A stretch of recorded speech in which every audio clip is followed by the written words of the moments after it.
गुरु परंपरा। जय जय श्री राधारमण, जय जय नवल किशोर, जय गोपी चित चोर प्रभु, जय जय माखन चोर। अतुलित बलधामं हैमशैलावदेहं, दनुजवन कृशानं ज्ञानिनामग्रगण्यं, सकलगुणनिधानं वानराणामधीशं, रघुपति प्रिय भक्तं बात जातं नमामि। रघुपति प्रिय भक्तं बात जातं नमामि।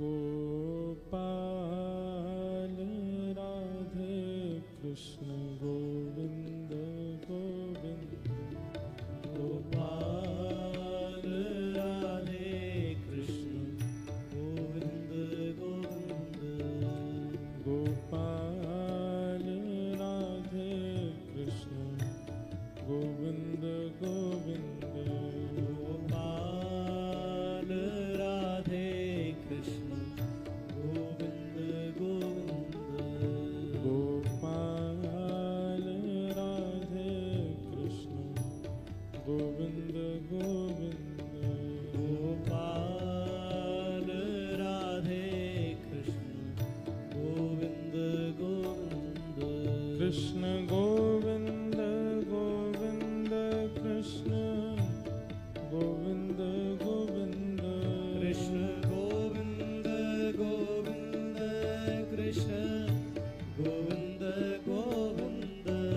कृष्ण गोविंद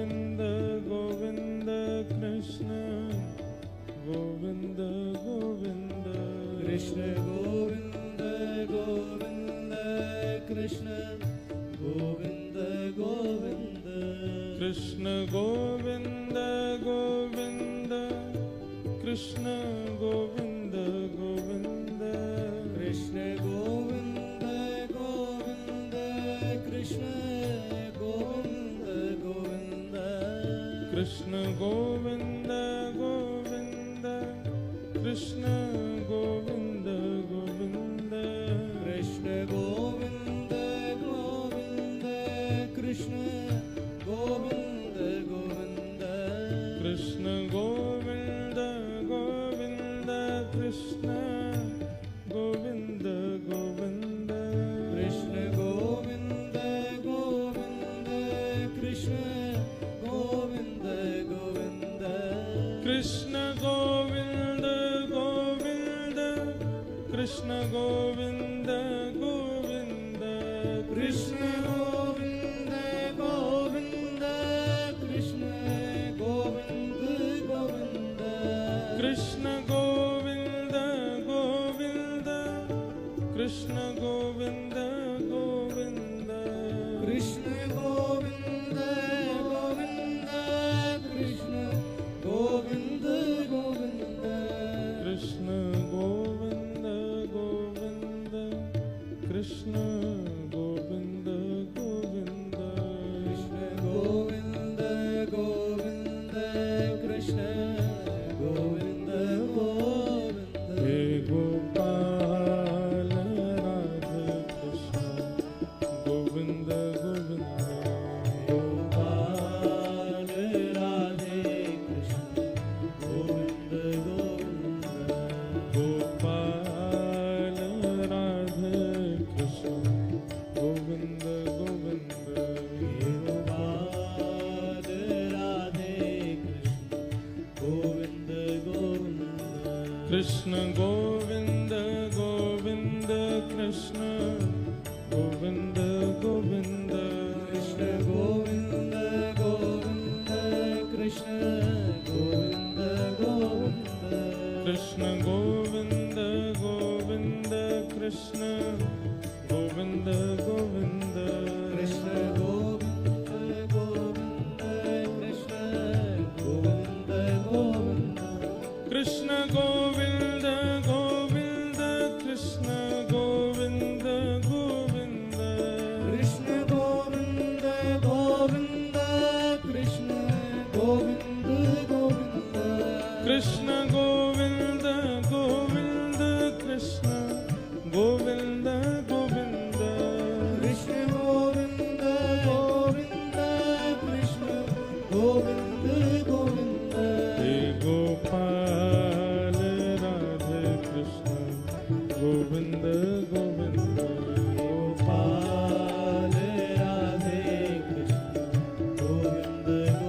नंद जी के लाल सुध लेना हमारी जी, नंद जी के लाल सुध लेना हमारी जी, यशोदा के लाल सुध लेना हमारी जी, यशोदा के लाल सुध लेना हमारी।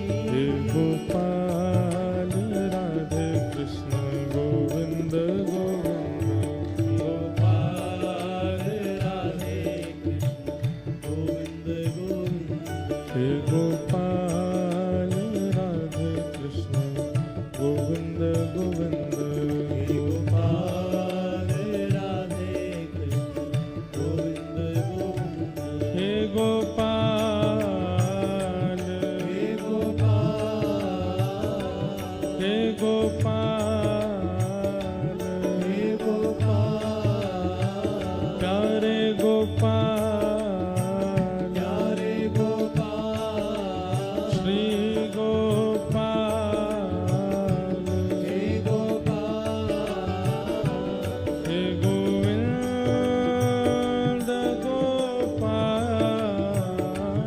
हे गोविंद गोपाल, हे गोविंद गोपाल, हे गोविंद गोपाल, हे गोपाल,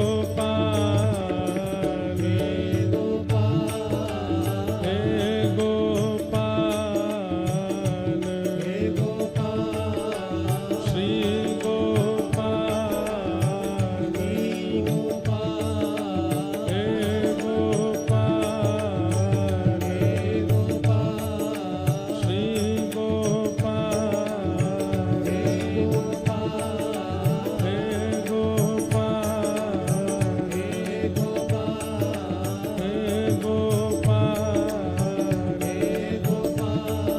हे गोपाल,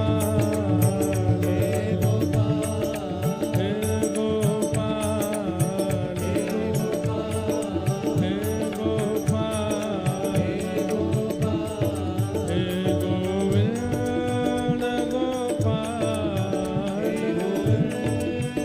गोपाल, हे गोविंद गोपाल, हे गोविंद गोपाल, हे गोपाल गोपाल, गोपाल, श्री गोपाल गोपाल,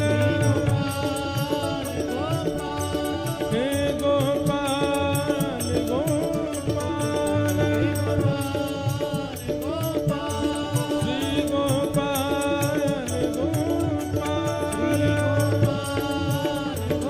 जय जय श्री राम, जय जय श्री राम, जय जय श्री राम।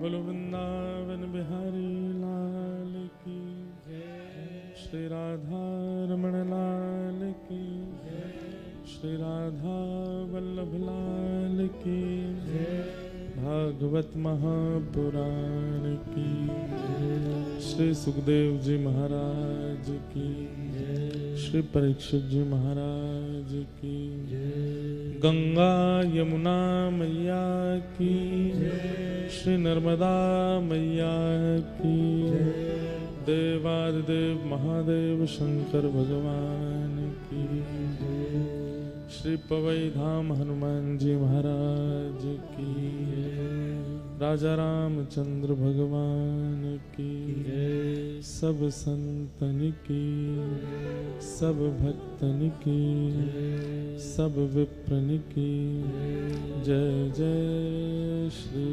राधे, जय जय श्री राधे, जय जय श्री राधे। नमः पार्वती पतये हर हर महादेव।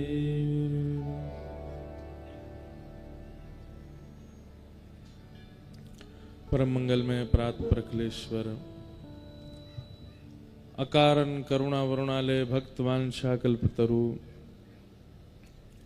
तड़ित्व निंदित पीतांबरधारी श्री बालकृष्ण लाल की वांगमयी शब्दमयी वाणीमयी प्रतिमूर्ति हम आप सबके मध्य में विराजमान श्रीमद् भागवत महापुराण को बारंबार प्रणाम। मंच पर विराजमान जिनके सत्संकल्प से ये कथा का क्रम पवई धाम हनुमान जी के प्रांगण में हो रहा है, ऐसे पूज्य महाराज जी को बारंबार वंदन। मंच पर उपस्थित श्रीमद् भागवत की सेवा करने वाले व्यास एवं समस्त विप्रवृंदों को प्रणाम।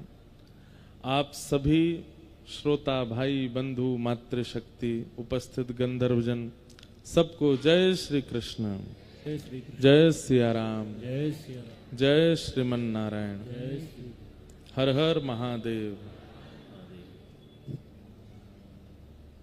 ठाकुर जी की बड़ी कृपा, मां नर्मदा के तट पर बहुत वर्षों के बाद ठाकुर जी के सुंदर यश सुनाने का अवसर प्राप्त हो रहा है। और विशेष रूप से तो ये कथा का रस हनुमान जी श्रवण करना चाहते हैं। क्यों? प्रभु चरित्र सुनवे को रसिया, राम लखन सीता मन बसिया। प्रभु चरित्र सुनवे को रसिया। श्री हनुमान जी महाराज को सबसे ज्यादा प्रिय यदि कुछ है तो ठाकुर जी का चरित्र, ठाकुर जी की कथा। लोग चोला चढ़ाते हैं, हम तो अपनी कथा में निवेदन करते हैं कि श्री हनुमान जी महाराज पर कोई चोला चढ़ाता है, कोई लड्डू का भोग लगाता है, अनेक अनेक प्रकार के सब साधन हनुमान जी को प्रसन्न करने के करते हैं।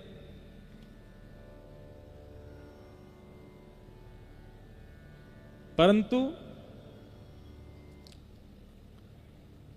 कथाक्रम कोई नहीं सुनाता। कथा सुनाने के लिए केवल वक्ता ही आते हैं, थोड़ा बढ़ाओ बस। जहां कहीं भी श्री हनुमान जी महाराज विराजमान हैं, हम एक बात निवेदन करते हैं। अभी तो हम दर्शन करने गए नहीं, जाएंगे कथा करके, पहले सेवा कर दें फिर दर्शन करेंगे। कई बार ऐसा देखा जाता है कि व्यक्ति अपनी मूल्यवान वस्तुओं को छुपाता है। जैसे आज भी हम भारतीयों के घर में बहुत धन हो या बहुत महंगे रत्न हो, हीरा हो, या रोज नहीं पहनते, उनको छुपा के रखते हैं। और कई लोग तो इतने ज्यादा लोगों को भ्रम में डाल के रखते हैं तो करोड़पति खरबपति, पर अपना पहनावा ऐसा रखते हैं कि बाहर वाला उनको देख के सोचता है कि भाई इस पे चाय पीने के भी पैसे होंगे नहीं। ऐसी टी शर्ट पहनेंगे जो 4-5 छेद हो रहे हों, धोती ऐसी पहनेंगे वो रोज ही पहन के आ जाते हों। लोगों को ये लगता है कि भाई ये तो सामान्य व्यक्ति है, परंतु वास्तव में वो बहुत धनवान है, पर वो छुपाता है संसार से। हमारे श्री हनुमान जी महाराज, बहुत ध्यान से सुनिएगा, हनुमान जी का नाम लेते ही लोगों के चित्त में भाव क्या आता है? अनंत बलवंत, बहुत बलवान है। दूसरा भाव क्या आता है? बहुत शक्तिमान है। तीसरा भाव क्या आता है? बहुत बुद्धिमान है। ये सब प्रकाशित हो जाते हैं हनुमान जी के। इसीलिए लोग हनुमान जी के सामने केवल अर्जी लेके ही आते हैं कि हे हनुमान जी हमारी पीड़ा दूर करो, हे हनुमान जी हमारे कष्ट दूर करो, हे हनुमान जी हमारे ऊपर ऐसा अनुग्रह करो, आदि आदि सब भाव कहते हैं। आप लोग वास्तविकता पहचान ही नहीं पाए कि हनुमान जी ने अपना बल, अपना पराक्रम, अपना क्रोध, अपनी ऊर्जा, अपनी बुद्धिमत्ता, उसको प्रकाशित करके भक्ति छुपा रखी है, ताकि आप लोग केवल संसार ही मांग करके चले जाओ, कहीं भक्ति का वरदान ना मांग लो उनसे, क्योंकि वो मूल्यवान है।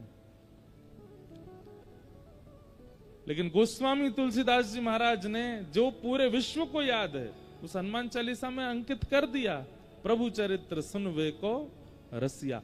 रसिया शब्द कोई सामान्य नहीं होता, निपुणता की पराकाष्ठा को कहते हैं।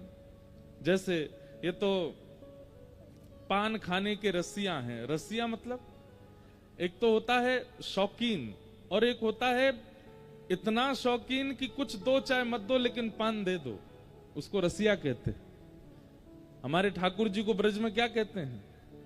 होरी को रसिया, होरी के रसिया। रसिया मतलब होली के समय पर ठाकुर जी प्रसाद भी नहीं पावे चलेगा, शयन भी नहीं करें चलेगा, दूध भी ना पीवे चलेगा, पूरे दिन होरी खिलाए लो। गोप ग्वालन के बीच में बैठ कर के रंग उड़ रहे हैं, ढप बज रही है, मंगल मंगल होली के गीत गाए जा रहे हैं, ठाकुर जी को उसमें बहुत सुख मिलता है, इसलिए उनको होरी के रसिया। रसिया का एक अर्थ यदि करें तो ऐसा है कि उस भाव के आगे बाकी सब फीका, बस वो भाव देते रहो, उसको रसिया कहते। हनुमान जी महाराज ठाकुर जी की कथा सुनने के रसिया, लेकिन अपने भक्ति रूप को हनुमान जी छुपा करके रखते हैं, कहीं कोई की नजर नहीं लग जाए। और प्रकाशित क्या कर देते हैं? यहां पे नारियल बांध दो, तुम्हारी ये मनोकामना पूरी होगी, हमारी इतनी परिक्रमा लगा दो, तुम्हारे घर लाला हो जाएगा, हमें चोला चढ़ा दो तो तुम्हारे सारे कष्ट दूर हो जाएंगे, हमें ये करो तुम्हें ये हो जाएगा। मतलब केवल संसारी व्यवस्थाएं पूर्ण कराने की प्रकाश कर देते हैं हनुमान जी, भक्ति भाव को छुपा करके रखते हैं, कहीं कोई ये मांग ना ले। लेकिन भैया हनुमान जी का मूल रूप भक्ताग्रगण्य है, भक्ति के अग्रगण्य है। इसलिए हनुमान जी से कुछ मांगिए चाहे मत मांगिए, आज जाकर के, या अब कथा सुन ली है, अब ये बात जब समझ में आ गई है तो हनुमान जी से जाकर के कहना है, हे पवन पुत्र हनुमान, हमारे जीवन में कष्ट आएंगे, हमेशा तो आएंगे नहीं, कुछ दिन बाद चले जाएंगे, हम सह लेंगे। हमारे उपलब्धियों में रुकावटें आएंगी, बहुत दिन तक तो रुकावटें नहीं रहेंगी, कभी ना कभी तो ठीक होगा। हम कर्म करके, परिश्रम करके अपने सब जीवन को सुखद बना लेंगे। आप तो केवल हमको भक्ति का वरदान दो। जैसा भक्ति भाव आपके चित्त में है, जैसा प्रेम आपके चित्त में है, जैसे राम नाम के प्रति स्नेह आपके चित्त में, वैसा हमारे चित्त में हो जाए।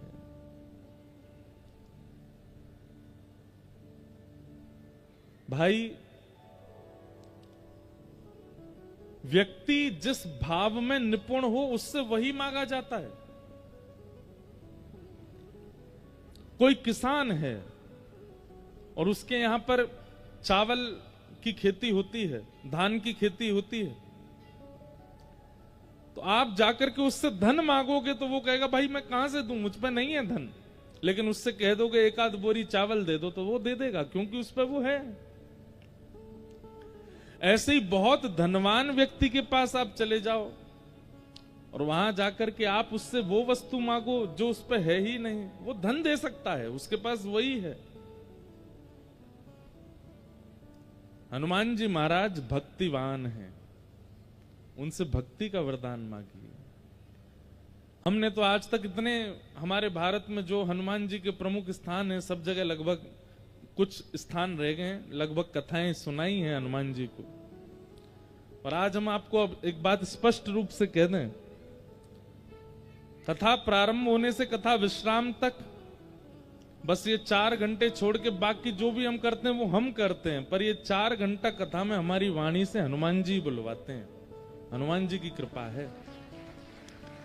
हमारे गिरधर लाल जी के प्रति हमारा प्रेम, वृंदावन के प्रति हमारा स्नेह, ब्रज के प्रति जो हमारा प्रेम है, इसमें बहुत बड़ी कृपा श्री हनुमान जी की है। हमारी पूरी कथा भी हनुमान जी सुनते हैं सामने बैठ के। तो इस कथा का मूल भाव तो श्री हनुमान जी को सुनाना है। अभी मंच संचालन जो कर रहे थे वो बोल रहे थे कि हमारी माता जी का नाम भी नर्मदा है। केवल हमारी मां नहीं है, पूरे विश्व की माता नर्मदा है।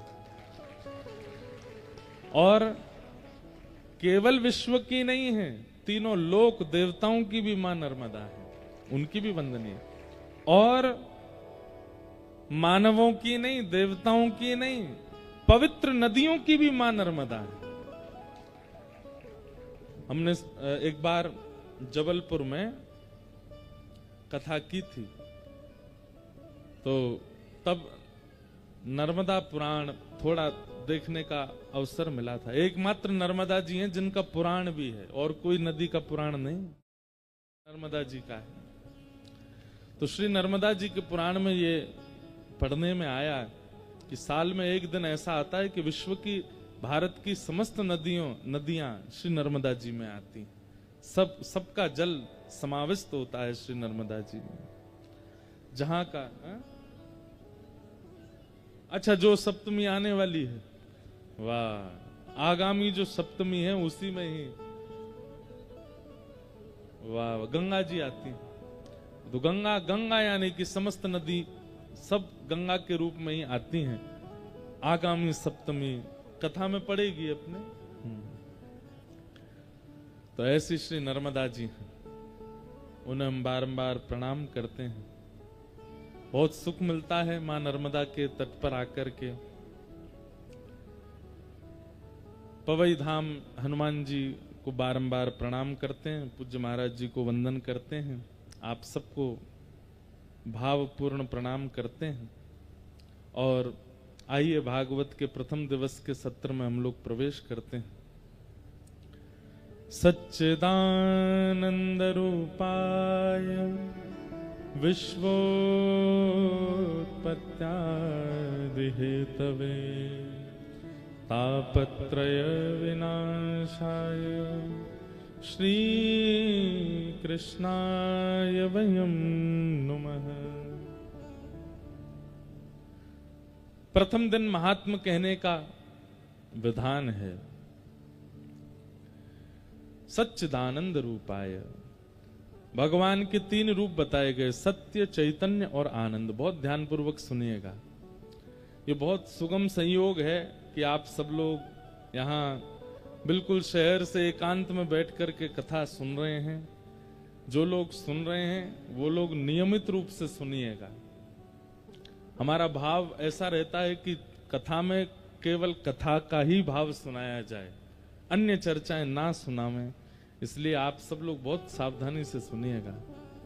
और कथा में हमको दक्षिणा नहीं चाहिए, कथा में हमको आपसे और कुछ नहीं चाहिए, केवल अपनी एकाग्रता हमको दे दीजिएगा। आप जितने एकाग्र होकर के बैठ जाएंगे उतने आनंद से आपको कथा हम सुना पाएंगे। छोटे बाल गोपाल अगर डोल रहे हो तो उनको कृपा करके गोद में बैठा लेना, नहीं तो पीछे छोड़ आना। बस इतनी दूर मत छोड़ के आना कि बेचारे अंतर ध्यान ही हो जाएं, मंच से ही बोलना पड़े कहाँ हैं बालक आपके, ढूंढो, ऐसा नहीं। तो 3 रूप हैं भगवान के। अब आप कहेंगे महाराज जी 24 अवतार फिर काय को कहे जाते हैं जब रूप ही 3 है। तो देखिए, मैं कथा में कहा करता हूं कि हर व्यक्ति परिस्थिति के अनुसार अपना रूप बदलता है। जैसे हम वक्ता हैं, कथा में हम वक्ता हैं, पर अपने घर जब जाएंगे माँ के पास बैठे हैं, बहनों के पास बैठे हैं, अपने भाइयों के पास बैठे हैं, वहां वक्ता नहीं है। वहां क्या है? वहां किसी के भाई हैं, किसी के बेटा हैं, किसी के मित्र हैं, किसी के सखा हैं। वहां हमको कोई महाराज जी नहीं बोलता। घर में कोई हमारी बहन हमको महाराज जी बोलेंगी, हमारे परिवार के लोग हमको स्वामी जी थोड़ी बोलेंगे, गुरु जी थोड़ी बोलेंगे, वो तो हमको क्या बोलेंगे, लाला ही बोलेंगे, लाला बोलेंगे, बेटा बोलेंगे, नाम लेकर के बोलेंगे। क्यों? वहां रूप बदल जाता है। हनुमान जी महाराज आ रहे हैं कथा में, देखो पवन पुत्र हनुमान, खूब जोर से हवा चल रही है और पता भी चला हमें कि 2 दिन से यहाँ पे थोड़ा मौसम करवट बदल रहा था। सावधानी से बैठिएगा, सब आनंद करेंगे हनुमान जी। तो रूप परिस्थिति और व्यक्ति के अनुसार कभी कभी बदला जाता है। कोई बहुत बड़ी पदवी पर है तो जब वो समाज के आगे तभी पदवी का रूप दिखाएगा, लेकिन जैसे ही एकांत में जाएगा, जैसे ही अपने घर आएगा, तब वो पदवी पर नहीं होता है। तब वो फिर उसका पत्नी के सामने वो पति है, बच्चों के सामने वो पिता है, माता पिता के सामने वो पुत्र है। कई बार देखा गया ना कि बड़े लोग जब अपने दफ्तर जाते हैं तो फिर बढ़िया प्रेस किए कपड़े पहनेंगे, प्रेस किए नीचे पैंट पहनेंगे, लेकिन घर पर प्रेस किए कपड़े नहीं पहनते, घर पे तो ऐसे ही रहते हैं। क्यों? जो रूप आपका आपके दफ्तर में है, आपकी दुकान में है, आपके व्यापार में है, वो घर पर क्यों नहीं है? क्योंकि घर यहां पर अपने लोग हैं, ये आपको भली भांति जानते हैं, इनके आगे आडंबर करने की आवश्यकता नहीं है। ऐसे ही घर पर अलग रूप है, दफ्तर में अलग रूप है, ब्याह हो जाता फिर ससुराल में अलग रूप है, सब जगह के रूप अलग हैं। मित्रों के पास रूप अलग है, भाइयों के पास रूप अलग है, पड़ोसियों के पास रूप अलग है। हम लोग तो कितने सारे रूप धारण करते हैं, एक ही दिन में हमारे 10 रूप होते हैं। ठाकुर जी हैं तो 24 ही, पर 24 ठाकुरों के 3 रूप हैं। कौन कौन से? सत्य, चैतन्य और आनंद। हनुमान जी भी सत्य चैतन्य आनंद हैं, राम जी भी सत्य चैतन्य आनंद हैं, वृंदावन कृष्ण भी सत्य चैतन्य आनंद हैं, वैष्णो देवी माता भी सत्य चैतन्य आनंद हैं, महाकाल भगवान भी सत्य चैतन्य आनंद। सब ठाकुरों के 3 रूप हैं, सत्य, चैतन्य और आनंद। नर्मदा जी भी सत्य चैतन्य आनंद हैं, गंगा जी भी सत्य चैतन्य आनंद हैं। अब ये सत्य चैतन्य आनंद है क्या? ध्यान से सुनो। सबसे पहला रूप है सत्य।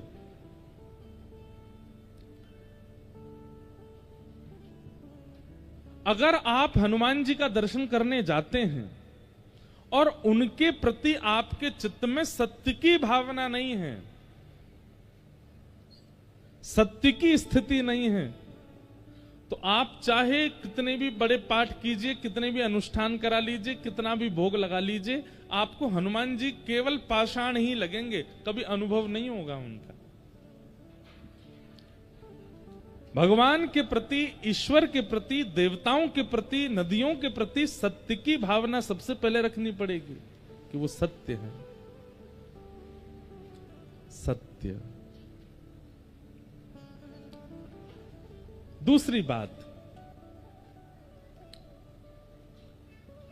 जिसके सन्मुख जाके, जिसके सामने जाकर के स्वतः अपने आप सत्य मन में प्रकट हो जाता हो, उसे सत्य कहते हैं।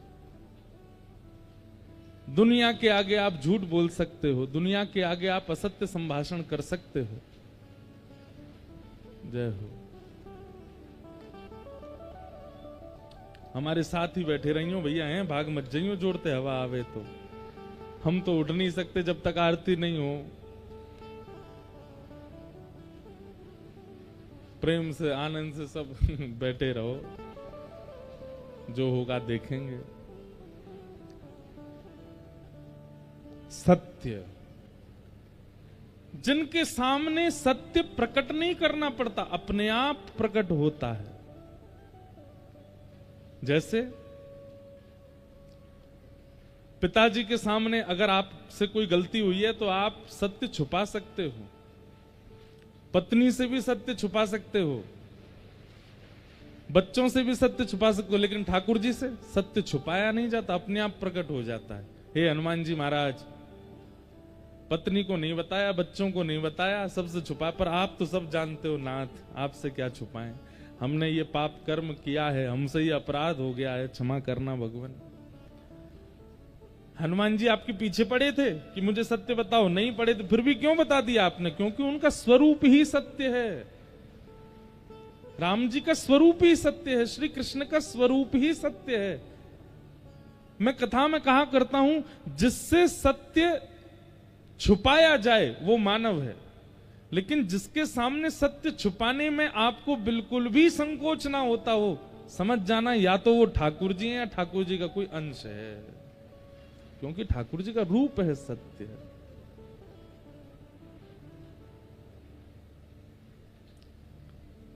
सत्य। ठाकुर जी का दूसरा रूप क्या है? चैतन्य।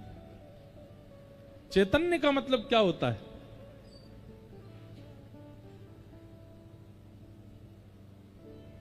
जैसे ये जड़ है, वृक्ष जड़ है, ये पंडाल जड़ है, लोहे की कोई वस्तु ये जड़ है, लेकिन ठाकुर जी जड़ नहीं है। वो पाषाण का विग्रह होते हुए भी जड़ नहीं है, चैतन्य है। उनके प्रति आप जड़ बुद्धि नहीं रख सकते। अगर रखते हैं तो आपका अपराध बन रहा है सेवा में। कई लोग शंकर जी को स्नान कराते हैं, बिल्कुल विचार नहीं करते, उनको ये लगता है कि इनको तो रिगड़ दो जोर से। क्यों? आपके मन में ये भाव आता है कि ये तो पाषाण है। आपके मध्य प्रदेश में देवताओं की बड़ी कृपा है। हनुमान जी भी सबसे ज्यादा यहीं पे हैं, शंकर जी भी सबसे ज्यादा यहीं पे हैं, और सबरी देवी भी सबसे ज्यादा यहीं पे हैं। कितने देवियों के स्थान हैं? देवी देवता सबसे ज्यादा भारत में अगर कहीं होंगे तो या तो उत्तराखंड में या मध्य प्रदेश में। और अधिकतर सब एक से एक शक्तियों से युक्त देवी देवता हैं।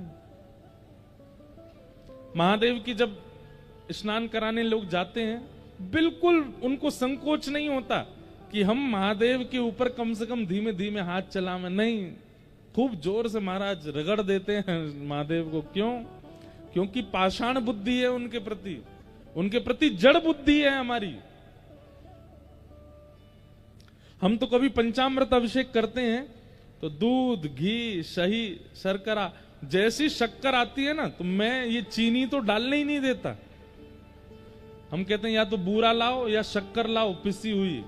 ये निष्ठुर जो बिल्कुल चुभती है, ऐसी शक्कर में डालते ही नहीं कभी।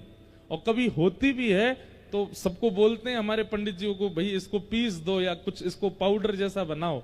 महादेव को ऐसे नहीं लगाएंगे, वो कोई जड़ थोड़े ही है, चैतन्य है। और फिर उसको पधराने के बाद भी बहुत धीमे धीमे हाथों से महादेव के सब अंग से। क्यों? क्योंकि वो जड़ नहीं है।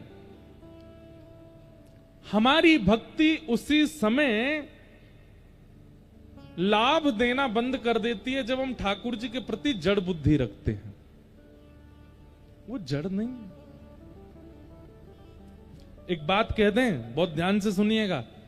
आप ठाकुर जी के प्रति अगर जड़ बुद्धि रखते हो, किसी दिन ठाकुर जी ने आपके प्रति जड़ बुद्धि रख ली, हे ठाकुर जी इतनी जोर से धूप क्यों तपतपा रही है, हमारा शरीर जल रहा है। ठाकुर जी कहेंगे बेटा तेने भी तो हमको जड़ ही माना, अब हम भी तो जड़ ही मानने। मूसलाधार बारिश। एक जगह तो बड़ा अद्भुत, शंकर जी के मंदिर में पाइप लगा हुआ था बाहर, बोरिंग वाला पानी, वो पाइप से शंकर जी को निभा रहे थे।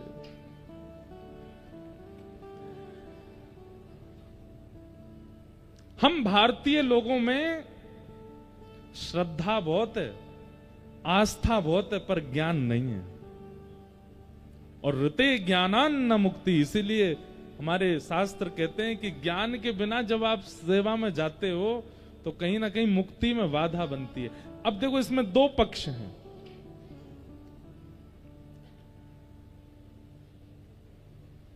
या तो बिल्कुल ही हम भोले हैं, बिल्कुल ही हम सीधे हैं, बिल्कुल ही हम बिल्कुल सहज सरल स्वभाव के हैं, तो कोई दिक्कत नहीं है। तो ठाकुर जी कृपा करेंगे कि आप जानते ही नहीं हो, लेकिन आपको कथाएं सुनने को मिलती हैं, आपको प्रवचन सुनने को मिलता। आजकल तो यूट्यूब पर सब सारे महापुरुषों की कथा सुनने को अनुभव हो जाती है। उसके बाद भी आप मंदिर में जाकर के वही जड़त्व वाले काम करते हैं तो ठाकुर जी को गुस्सा आता है। बोले इसको सब पता है फिर भी कर रहा है। या तो हमारा स्वभाव कर्मा जैसा हो कि पिताजी बोल के गए कि ठाकुर जी का भोग लगाना है, और कर्मा को ये नहीं पता कि नहा धो के लगाना है, वो भोग लगाना है बस। वो सुबह उठते ही बिना नहाए धोए खिचड़ी बना के ठाकुर जी को भोग लगा देती है। अब उसको कौन समझाए कि भाई शुद्धता का ध्यान रख, स्नान कर ले, नए कपड़े पहन, बिल्कुल हाथ खासा करके तब भोग बना। भोली है, नहीं जानती है, बिना नहाए धोए बना देती है। अपने दांतुन से ही ठाकुर जी की खिचड़ी चला भी देती है और ठाकुर जी के आगे धर भी देती है, और उसकी खिचड़ी खाने श्री जगन्नाथ भगवान दौड़ते हैं। क्यों?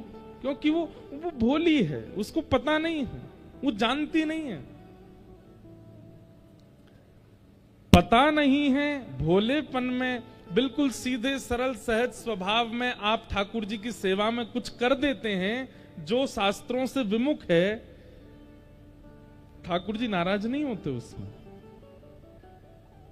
छोटा बालक, मेहमान घर में आते उसको 500 रुपया दे देते हैं तो बालक पकड़ लेता है, और पकड़ते ही अब घर के बड़े लोग तो देख रहे हैं 500 रुपए आए हैं, ये मेहमान जाए तो इससे हम ले में, ये क्या जाने 500 रुपए की कीमत। लेकिन वो छोटा बालक क्या करता है, 500 रुपए लेते ही मुंह में ले लिया या फाड़ दिया, तो बड़े लोग उस पर गुस्सा थोड़ी होते हैं। क्यों? अबोध है, जानता नहीं है। लेकिन 20 वर्ष के बालक को 500 रुपया दिया गया और 20 वर्ष का बालक उसको खावे और फाड़े तो क्या होगा? घर के लोग कहेंगे रुक जा तारी के तो बता, मैं इधर आ, जानता नहीं 500 रुपए हैं ये, इतना भी नहीं पता तुझको। ठीक वैसे ही अगर हम अवोध स्थिति में हैं मन से और बुद्धि से, ठाकुर जी की सेवा में हमसे कोई चूक होती है ठाकुर जी क्षमा करते हैं। लेकिन हम बाहर तो बड़े चतुर हैं, पैसा लेना है किसी से तो हमको चतुराई आ जाती है, किसी के साथ छल करना है तो हमको चतुराई आ जाती है, किसी के साथ कपट करना है तो हमको चतुराई आ जाती है, किसी से ईर्ष्या करने में हम पीछे नहीं हटते। और जब ठाकुर जी की सेवा में जाते हैं तो हम तो बोले हैं, हम तो कुछ जानते नहीं है। महादेव उस समय अपना त्रिशूल पहनाते हैं, बोले रुक जा मिल मुझे किसी दिन। बाहर के लिए इतना चतुर बनता है, यहां पे आके कहता बोला हूं मैं। या तो अत्यंत सरल सहज स्वभाव हो हमारा, बाहर भी वैसे हैं भीतर भी वैसे हैं, तो संभव है। लेकिन यदि संसार के लिए चतुराई है और ठाकुर जी के आगे भोले बनने का प्रयास करते हैं, ठाकुर जी दंड देते हैं। चैतन्य, ठाकुर जी को चैतन्य मानिए, वो जड़ नहीं है, वो पाषाण में व्यवस्थित होकर के विराजमान है। अपने भक्ति भाव से, प्रेम भाव से उनको चैतन्य करो, चैतन्य मानो। तो पहला स्वरूप ठाकुर जी का सत्य, दूसरा स्वरूप ठाकुर जी का चैतन्य, और तीसरा स्वरूप ठाकुर जी का आनंद। आप लोग कथा में बैठे हो, अभी थोड़ी आंधी सी आई, लेकिन आप सब लोग फिर भी प्रसन्न मुद्रा में सुन रहे हो। 2-4 लोग इधर उधर देखने लगे थे, बाकी सब सुन ही रहे थे। क्यों? क्योंकि यहां आपको सुख नहीं मिल रहा है, यहां आपको प्रसन्नता नहीं हो रही है। यहां जिस भाव का आप अनुभव कर रहे हो वो भाव ही कहलाता है आनंद। वो आनंद है। आनंद का और सुख का अंतर क्या होता है? सुख का मतलब क्या है? जो व्यवस्थाओं से युक्त है वो सुख है, और जो अव्यवस्था में भी प्रसन्न रहने देता है वो आनंद है। क्षमा कीजिएगा, शादी ब्याहों में आनंद नहीं होता, वहां सुख होता है, क्योंकि व्यवस्थाओं से प्राप्त है। जन्मदिन के उत्सव में आनंद नहीं होता, सुख होता है, क्योंकि व्यवस्थाओं से प्रकट हुआ है। लेकिन कथा, कीर्तन, सेवा, भक्ति, यहां हमें व्यवस्था की आवश्यकता नहीं होती है। यहां तो केवल एक बार प्रारंभ हो जाए। देखिए कथा से पहले तक थोड़ा लगता है कि ये व्यवस्था ये एक बार कथा शुरू हो जाती है ना, हमने तो इतना अनुभव कर लिया, हमारे पिताजी का तो बहुत पुराना अनुभव है। कथा प्रारंभ होते ही फिर तो वो नर्मदा की गति की तरह बहती है, आगे चाहे पत्थर आवे चट्टान आवे सबको चीरते हुए निकल जाती है। कथा अपनी गति नहीं छोड़ती। क्यों? क्योंकि व्यवस्थाएं नहीं चाहिए, पहले चाहिए, प्रारंभ होने के बाद नहीं चाहिए। और जो बिना व्यवस्था के भी प्रसन्न करने की सामर्थ्य रखे उसी को आनंद कहते हैं। आप लोग फर्श पे बैठे हो, जमीन पे बैठे हो, हमारे तो फिर भी एसी लग रहा है, आप तो पंखा में ही बैठे हो, हमारे तो फिर भी पीछे मसनद है, आप तो बिना कमर टेके बैठे हो, लेकिन फिर भी आप इतनी प्रसन्न मुद्रा में क्यों बैठे हो? क्योंकि ये आनंद है, क्योंकि कथा आनंद प्रदान करती है। ठाकुर बिहारी जी दर्शन करने जाओ वृंदावन में, महाराज ऐसी भीड़, एक बार गली में घुसोगे तो फिर दर्शन करके ही निकलोगे बाहर, और वो भी बिना प्रयास के। आपको प्रयास नहीं करना है, धक्का ही इतने पड़ेंगे कि सीधे घुसोगे, दर्शन है के बाहर ही निकलोगे, लेकिन उसमें भी किसी को अप्रसन्नता नहीं लगती, सब प्रसन्न होते हैं। क्यों? भगवत संबंधी भावों में जो प्राप्त होती है प्रसन्नता, उसी को आनंद कहते हैं। सच्चिदानंद रूपाय विश्वोत्पत्त्यादि हेतवे तापत्रय विनाशाय श्री कृष्णाय वयं नमः। तीन रूप हैं, सत्य, चैतन्य और आनंद। तीन कर्म हैं ठाकुर जी की। क्या? विश्वोत्पत्त्यादि हेतवे, उत्पत्ति, पालन और संहार। जिस प्रकार एक बालक मिट्टी से पहले घर बनाता है और फिर उस घर को 2-4 दिन तक संभालता है, और एक दिन बालक का मूड खराब होता है तो फिर घर को ध्वस्त कर देता है। ठाकुर जी भी ऐसे ही पूरी सृष्टि के साथ लीला करते हैं, हमें बनाते हैं, हमारे दादा परदादा, हमारे कुल खानदान का चयन करते हैं, इसको कैसे कुल में भेजना है, फिर उसके बाद हमारा पालन करते हैं, हमें एक सदगति प्रदान करते हैं, एक श्रेष्ठ व्यक्ति बनाते हैं, अफसर बनाते हैं, मंत्री बनाते हैं, नेता बनाते हैं, वक्ता बनाते हैं, संत बनाते हैं, और फिर एक समय आने पर संहार कर देते हैं। उत्पत्ति, पालन और संहार, ये तीन कर्म हैं ठाकुर जी के। और कैसे कर्म? बोले बालवत, एक छोटे बालक के समान।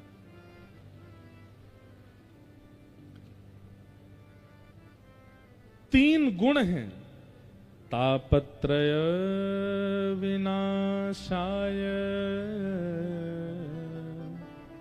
श्री कृष्णाय वयं नमः। आदि दैविक, आदि भौतिक और आध्यात्मिक त्रिविध तापों का जो उपशमन करते हैं। जैसे दैविक ताप किसको कहते हैं? अभी आंधी चल रही है, वर्षा होने लग जाए, फसल खराब हो जाए, खेती बाड़ी नष्ट हो जाए, नर्मदा जी में बाढ़ आ जाए, लोगों के घर बहने लग जाएं, आदि आदि इस प्रकार की जो आपदाएं आती हैं, दैवी आपदा। अच्छा, ये तो हो गई सार्वभौम आपदा। तो कई बार ऐसा होता है कि किसी किसी विशेष घर में भी दैवी आपदाएं आती हैं। तीन प्रकार के ताप हैं हमारे जीवन में, तीन ही प्रकार के कष्ट हैं, दैविक, दैहिक, भौतिक तापा। एक तो देवताओं के द्वारा दिया गया ताप, दूसरा दैहिक ताप, अपने ही तन से प्राप्त हुआ ताप। किसी को लंग्स की बीमारी हो गई, किडनी की बीमारी हो गई, ब्रेन की बीमारी हो गई, अंदर पेट की बीमारी हो गई, पैर खराब हो गए, हाथ खराब हो गए, कुछ भी, मन खराब हो गया, बुद्धि खराब हो गई। और तीसरा ताप होता है किसी व्यक्ति के द्वारा दिया गया ताप। भाई से नहीं बनती, पत्नी से नहीं बनती, माता पिता से नहीं बनती, बच्चों से नहीं बनती, इनसे लड़ाई करते हैं, उनसे लड़ाई, उनको जीवन में कोई कष्ट नहीं है, शरीर उनका ठीक है, दैविक ताप भी नहीं है कोई उनके पर वो 24 घंटा चिंता में क्यों रहते हैं? उससे मेरा संबंध खराब हो गया है। किसी अन्य के द्वारा दिया गया ताप, ये 3 ही ताप हैं पूरे विश्व में, या तो देवताओं के द्वारा दिया गया ताप, या स्वयं के शरीर से उत्पन्न हुआ ताप, या किसी अन्य व्यक्ति के द्वारा दिया गया ताप। लेकिन यहां क्या कहते हैं? तापत्रय विनाशाय श्री कृष्णाय वयं नमः। इन तीनों तापों को खत्म नहीं करते ठाकुर जी। एक बात बहुत ध्यान से सुनिएगा हमारी, इधर देखो सब लोग। इस पृथ्वी पर आए हैं तो ताप तो जीवन में आएगा, ताप से नहीं बच सकते आप। शारीरिक ताप भी, मीराबाई के जीवन में ताप नहीं आया, बहुत ताप आए। बाल्यकाल से ही श्री कृष्ण को अपना पति मानती थी, लेकिन माता पिता ने जबरदस्ती भोजराज के साथ विवाह कर दिया।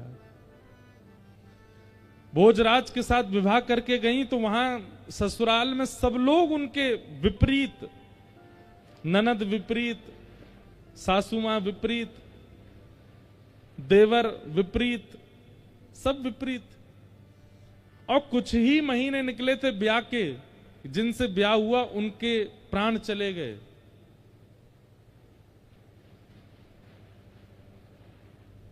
ननद और देवर ने मिलकर के मारने का यत्न किया, विष पिलाया, ना जाने क्या क्या किया, पिटारे में सांप बंद करके छोड़ दिया। क्या ताप मीराबाई के जीवन में नहीं आया? आया। लेकिन फिर भी भक्तिमती मीराबाई का चरित्र आज शुद्ध व्यासपीठ से वक्तागण सुनाते हैं। बड़ी बड़ी यूनिवर्सिटी में मीराबाई के एक एक पद के ऊपर लोग अध्ययन करते हैं, स्वाध्याय करते हैं। क्यों? क्योंकि ताप तो जीवन में आया, लेकिन फिर भी मीराबाई अप्रसन्न नहीं हुई, प्रसन्न रहती थी। क्यों? क्योंकि ठाकुर जी की शरणागति से ताप तो जीवन में आते हैं, पर उन तापों का अनुभव और प्रभाव नहीं पड़ता। आंधी चल रही है, अभी अगर हम अपने घर में होते, क्या कर रहे होते? ए, खिड़कियां बंद करो, बाहर जो कपड़े टंग रहे हो सबको लेके आओ, गेहूं चावल सूख रहे हैं उनको उठा के लाओ, वो किवाड़ बंद कर आओ, ये कर आओ, वो कर आओ, दौड़ रहे होते इधर से उधर। पर यहां चुपचाप बैठे हैं। ताप तो आ रहा है, लेकिन अनुभव नहीं हो रहा, उसका प्रभाव नहीं पड़ रहा। ठीक यही स्थिति जीवन में भी हो जाती है। एक कथा सुनाते हैं, सुनो। महाराष्ट्र में एक संत हुए श्री तुकाराम जी महाराज। क्या नाम था? जो छत्रपति शिवाजी महाराज ने जब इनका कीर्तन सुना तो छत्रपति शिवाजी ने नियम बना लिया कि जब भी वो युद्ध के लिए जाते थे तो युद्ध क्षेत्र के आसपास यदि तुकाराम जी होते थे तो उनके कीर्तन में छत्रपति शिवाजी अपनी सेना आदि सब छोड़ करके जाते थे अकेले। ऐसे थे श्री तुकाराम जी। अद्भुत ज्ञान, अद्भुत कीर्तन, अद्भुत भक्ति के भंडार। पंडरीनाथ भगवान, श्री विठ्ठल भगवान उनसे बहुत रीझे रहते थे। अब देखो, छत्रपति शिवाजी जिनके चरणों में नतमस्तक रहते हैं, साक्षात जगत नियंता जगदाधार पंडरीनाथ भगवान श्री विठ्ठल भगवान जब तुकाराम जी मंदिर में प्रवेश करते थे तो विठ्ठल भगवान की जो प्रतिमूर्ति थी वो जड़ से साक्षात सचल हो जाती थी। हंसने लग जाते थे ठाकुर जी, आंखें टिमटिमाने लगती थी ठाकुर जी की तुकाराम जी के आते ही। तुकाराम जी जिस गली से निकल जाते थे लाखों की तादाद में लोग उनके घेरा में चलते थे, आगे पीछे हाथ पांव जोड़ते हुए चलते थे। लेकिन जब तुकाराम जी अपने घर आते थे तो पत्नी उनकी बिल्कुल विपरीत थी। वो डांटती भी थी, फटकारती भी थी और खूब सुनाती भी थी। पूरे दिन कुछ करते धरते नहीं हो, प्रवचन करते रहते हो, कथाएं सुनाते रहते हो, कुछ दक्षिणा लिया करो, घर कैसे चलेगा? सोचो, छत्रपति शिवाजी महाराज का आज अगर नाम महाराष्ट्र की भूमि पर ले लिया जाए तो लोगों के रोंगटे खड़े हो जाते हैं। आज भी उन शिवाजी महाराज, वो शिवाजी महाराज तुकाराम जी के सामने नतमस्तक होके बैठते थे और उनकी ये स्थिति थी अपने ही घर में। पत्नी उनको ज्यादा कुछ करती नहीं। लो ये गन्ने, खूब सारे गन्ने दे दिए, इनको बेच के आओ और उसका जो पैसा मिलेगा लाके मुझको देना। घर चलाना आता नहीं है, बस पूरे दिन कथा प्रवचन करते रहते हो, जाओ चलो। तुकाराम जी निकल गए गन्ने लेके। रास्ते में छोटे छोटे बच्चे, अब उस समय पर ये टॉफी तो होती नहीं थी, वो एक बुढ़िया के बाल खाते हैं बच्चे, गांव में आज भी घूमते हैं लोग, वो तो होते नहीं थे। या ये चूरन चटनी आजकल जो बच्चे खाते हैं अपनी जीभ के सुख के लिए, ये सब पहले तो होता नहीं था। पहले तो आम होते थे, सेब होते, गन्ना होते, इनसे ही स्वाद लेते बच्चे। तुकाराम जी गन्ना लेकर के जा रहे अपने कंधे पर के खूब सारे, इतने में बच्चे पीछे पड़ गए, गन्ना दे दो, गन्ना दे दो। तुकाराम जी महाराज बड़े बेचारे भावुक हो गए, अरे आओ आओ आओ, ये लो तुम्हारे लिए, तुम्हारे। सब बच्चों को बांट दिए, सारे गन्ने बांट दिए, एक बच्चा। तुकाराम जी ने अपने ऐसे कंधे पर लटका लिया, दोनों हाथ टांग लिए उस पे, घर आ रहे थे। पत्नी इतनी खुश हो गई, ओ हो सबरे गन्ने बेके आए, खूब सारा पैसा लेके आए होंगे। जैसे तुकाराम जी घर आए, पत्नी ने तो महाराज खूब सुंदर उनकी आरती करी, आओ आओ आओ आओ, देखो आज कितने अच्छे लग रहे हो, कथा करके आते हो अच्छे नहीं लगते, आज अच्छे लग रहे हो, दक्षा वो पैसा लेके आए होंगे ना, बताओ कितने रुपए में बेका सब। तुकाराम जी बोले, देवी मैं तो गया बेचने ही था, तो मार्ग में बहुत सारे बच्चे मिल गए, मैं तो बांट आया सब में, और ये एक मैं इसलिए बचा के लाया था कि भाई तुम भी हो मैं भी हूं, हम दोनों भी तो खाएंगे। पर मैं ये सोच रहा हूं कि हम खाने वाले दो, गन्ना तो एक ही है, अब हम दोनों में कौन खाएगा इसको। दो होते तो बात और अच्छी बन जाती। पत्नी को आया गुस्सा, अपने दांत कटकटाने लगी, बोले रुक जाओ मैं बताती हूँ तुमको। बांट आए बच्चों में, और गन्ना पकड़ करके एक दिया उनके कमर पे, सोई गन्ना टूट गया, दो हो गए। तुकाराम जी बोले, वाह वाह वाह, जय हो विठल भगवान, आपने तो ऐसी बुद्धिमान पत्नी मुझको दी है, बताओ इसने दो कर दिए, ले एक तू खा एक मैं खाऊंगा। इतनी अनुकूलता में रहते थे, उनको पीड़ा का अनुभव होता ही नहीं था। आज का पति होता क्या करता, ऐसे व्यवहार की पत्नी मिल जाए तो, या ऐसे व्यवहार का पति मिल जाए तो आज के लोग नहीं सहन कर पाएंगे। लेकिन तुकाराम जी पर कोई प्रभाव नहीं पड़ता था उस बात का। अब इसका उत्तर क्या है, क्यों नहीं पड़ता था? तो अभी सीधी बात तो यह है कि तुकाराम जी भगवान के भक्त हैं इसलिए उनको लेकिन ऐसे नहीं ना, कोई बात ऐसी बताई जाए जिससे ये प्रमाणित हो जाए कि तुकाराम जी को प्रभाव नहीं होता था। एक बार तुकाराम जी के गांव का एक नया बालक था, उसकी शादी के लिए पूरा परिवार पीछे पड़ रहा था, तू शादी कर शादी कर। उसने एक ही शर्त रखी, बोले हमारे गांव के तुकाराम जी अगर बोल देंगे कि शादी कर तो करूंगा। क्यों? क्योंकि उनकी पत्नी इतनी विपरीत है, वो कभी कहेंगे ही नहीं। भाई जो स्वयं जला हुआ होगा वो दूसरे को सावधान करेगा ना। तुकाराम जी कभी नहीं बोलेंगे मुझसे कि तू ब्याह कर, इसलिए तुकाराम जी अगर कहेंगे तो मैं ब्याह करूंगा। घर वाले बेचारे डर के मारे नहीं जाते थे, क्योंकि तुकाराम जी को मना ही करना है। सबको यही लगता है तुकाराम जी मना कर देंगे, वो खुद बेचारे इतने कष्ट भोग रहे हैं। लेकिन जब अति हो गई तो घर के लोग बोले चल तुकाराम जी के पास चल, उनसे बुलवा। तो बालक गया और तुकाराम जी से जाके बोला, मेरे घर के परिवार के सब लोग पीछे पड़ रहे हैं और सब लोग मुझसे कह रहे हैं कि आप ब्याह कर लो, पर मैंने सबसे कहा है कि आप कहेंगे तो ही मैं ब्याह करूंगा।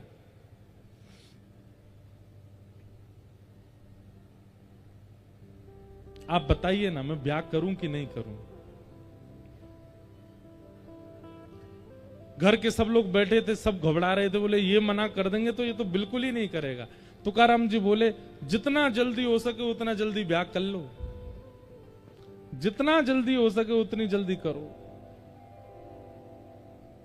तो वो लड़का घबरा गया। घर के लोग तो वहीं पर ही नाचने लगे, बोले अब तो बेटा तू गया, अब तो तेरा ब्याह होगा। तो तुकाराम जी बोल दिए। घर के लोग चले गए तो वो अब तुकाराम जी के पास बैठा बोला, आप साधक प्रवृत्ति के व्यक्ति नहीं हैं। अरे जब पता है कि मार्ग में हमने कष्ट भोगा तो दूसरों को सावधान करना चाहिए। आप खुद इतनी पीड़ा में रहते हैं, पत्नी आपकी मार तक देती है सबके आगे, और आप मुझसे कह रहे हैं कि मैं भी ब्याह कर लूं, क्यों? तुकाराम जी बोले, देख भाई, अगर अनुकूल पत्नी आ गई तो तुम दोनों जीवन आराम से जी लोगे, और यदि प्रतिकूल पत्नी आई तो इस गांव में एक की जगह दो तुकाराम हो जाएंगे, मैं और तू दोनों। लेकिन उस बालक ने चरण पकड़े, बोले मैं ठीक है, मैं ब्याह करूंगा, लेकिन आपकी प्रसन्नता का राज क्या है? आपकी पत्नी विपरीत है। और तुकाराम जी का पहले ब्याह हुआ था तो पत्नी और बेटा भुखमरी के कारण मर गए थे, उनके प्राण चले गए। तो दूसरा ब्याह हुआ तो दूसरी पत्नी इतनी तेज आई कि वो ऐसा करती थी। तो उस बालक ने कहा, इतनी प्रसन्नता का कारण क्या? आप इतने प्रसन्न क्यों रहते हो? आपकी पत्नी बिल्कुल विपरीत स्वभाव की, आपके घर में कोई सुख शांति नहीं है, आप पूरे दिन यहाँ पहाड़ी पर बैठे रहते हैं, आपको भोजन भी घर से तो मिलता नहीं है, फिर भी आपके चेहरे पर कभी शिकन नहीं देखी, आपके चेहरे पर कभी मायूसी नहीं देखी, इसका कारण क्या है?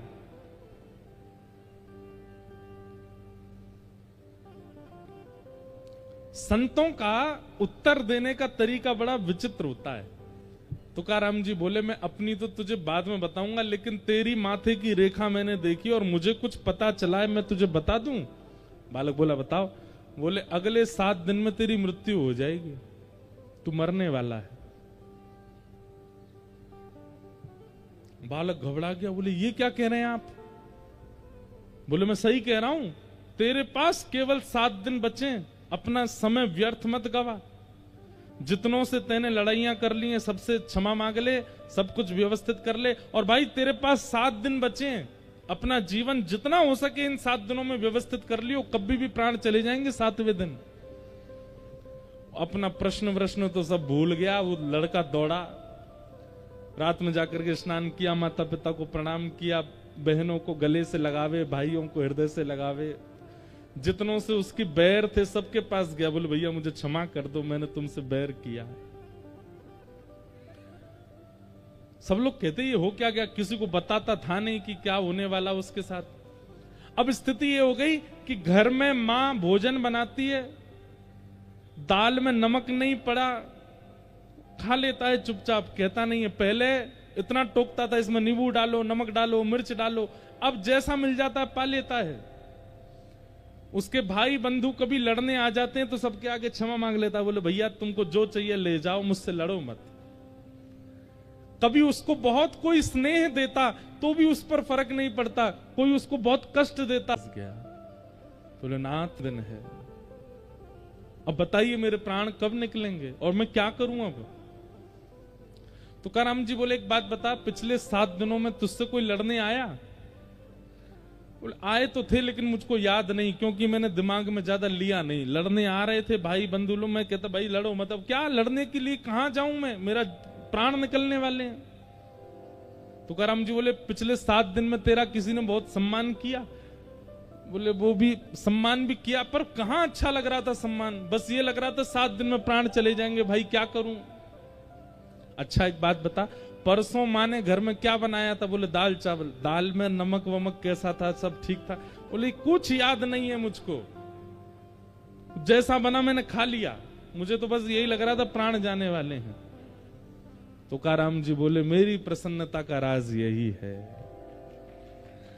मैं हर दिन को अपना अंतिम मानता हूं, मैं हर दिन को अपना अंतिम समझता हूं। कोई मुझसे लड़ने आता है तो मैं विचार करता हूं मेरे क्या पता अगले क्षण मेरे प्राण चलेगा, इससे बैर क्यों करूं। कोई मेरी बहुत प्रसन्नता करता है तो भी मैं ये विचार करता हूं कि इसकी प्रसन्नता लेके फूलूं क्यों, क्या पता अगले क्षण मेरे प्राण निकल गए तो। पत्नी मुझे मारती है, भोजन नहीं देती, या भोजन देती है तो जला हुआ दे देती है, मैं पा लेता हूं, कुछ कहता क्यों नहीं हूं, क्योंकि मुझे लगता है मेरा अंतिम क्षण हो सकता है, मेरा कोई भी समय मेरे प्राण जा सकते हैं, इसलिए मैं ये सब संसार के व्यवहार में पड़ता ही नहीं। बालक चरणों से लिपट गया, बोले भगवान आपने कृपा कर दी, आपने जीवन का सूत्र दे दिया। हम लोगों में कुभाव उत्पन्न क्यों होता है? क्योंकि हमें यह विश्वास है कि हम कल भी जीवित हैं, कल देख लेंगे। हम लोगों में सम्मान के प्रति इतनी रुचि क्यों है? क्योंकि हमें विश्वास है कि कल और मिल सकता है। सम्मान के प्रति रुचि और अपमान के प्रति क्रोध, या जितने भी विकार हमारे चित्त में आते हैं वो केवल इसलिए आते हैं क्योंकि हमें विश्वास है कि हम जीवित रहने वाले हैं। अपने हर क्षण को अगर अंतिम मानने लगे, क्या पता अगला क्षण हम जीवित रहे कि नहीं, आप सब व्यवस्थित सामान्य हो जाओगे, शांत हो जाओगे, मौन रहने लगोगे, ना किसी से कोई शिकायत, ना किसी से कोई लड़ाई, ना किसी से कोई प्रेम, सब सम। एक सूत्र है। ठाकुर जी जब जीवन में आते हैं तो विपत्तियां कम नहीं होती, पर विपत्तियों का प्रभाव खत्म हो जाता है। और क्षमा करें, आप तिलक लगाते हो, कंठी पहनते हो, नाम जप करते हो, लेकिन विपत्ति, आपत्ति, संपत्ति, इनका प्रभाव दिखता है आपके ऊपर, तो आप आडंबर कर रहे हो, आप नाम जप नहीं करते।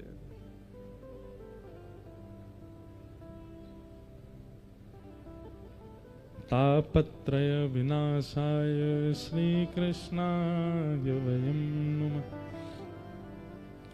ऐसे 3 तापों को उपशमन करने वाले श्री कृष्ण को हम बारंबार प्रणाम करते हैं। भागवत जी के महात्म का पहला श्लोक।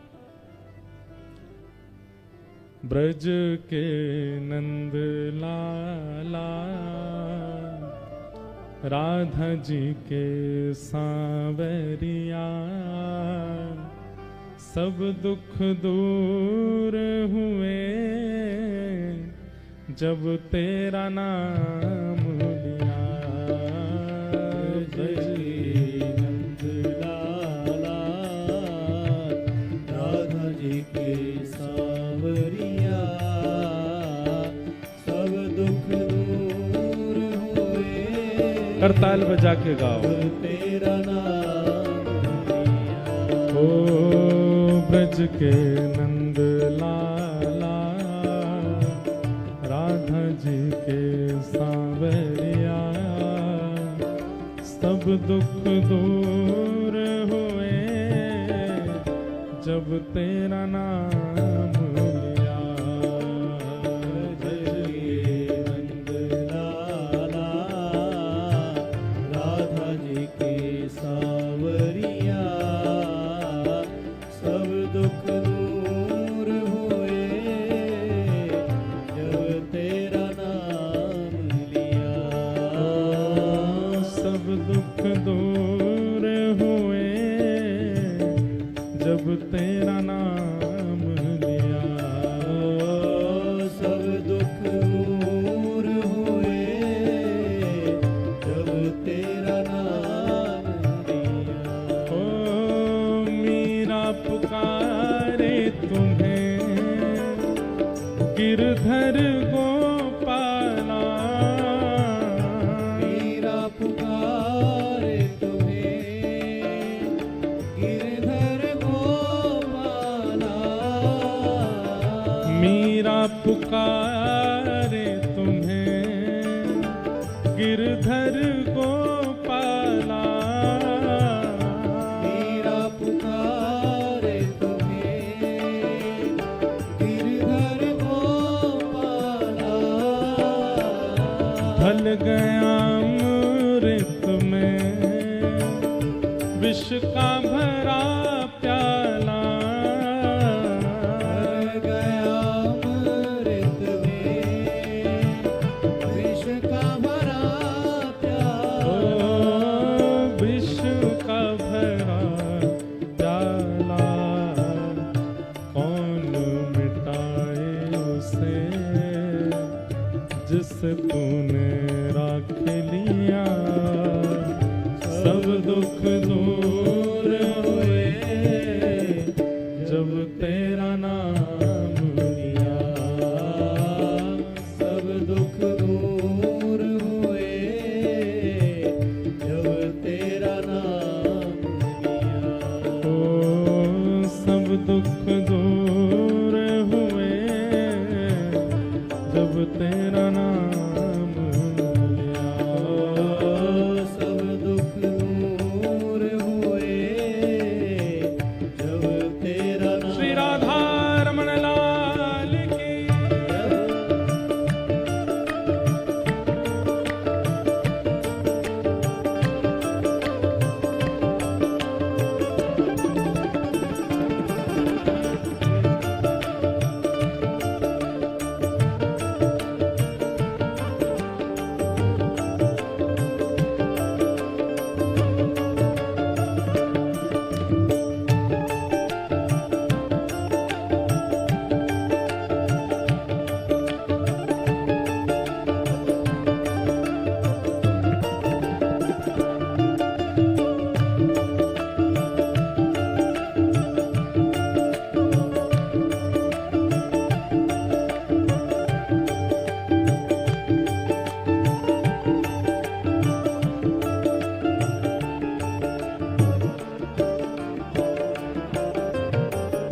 देख रहे हो तुम मेरे दुखड़े सारे, देख रहे हो तुम मेरे दुखड़े सारे। कब दर्शन दोगे मेरी आँखों के तारे। दर्शन दोगे तेरी आँखों के तारे। ओ मेरी आँखों के तारे, अधर पे मुरली है, कांधे पे कामरिया, सब दुख दूर हुए जब तेरा नाम लिया। सब दुख दूर हुए जब तेरा नाम लिया। ओ सब दुख दूर हुए जब तेरा नाम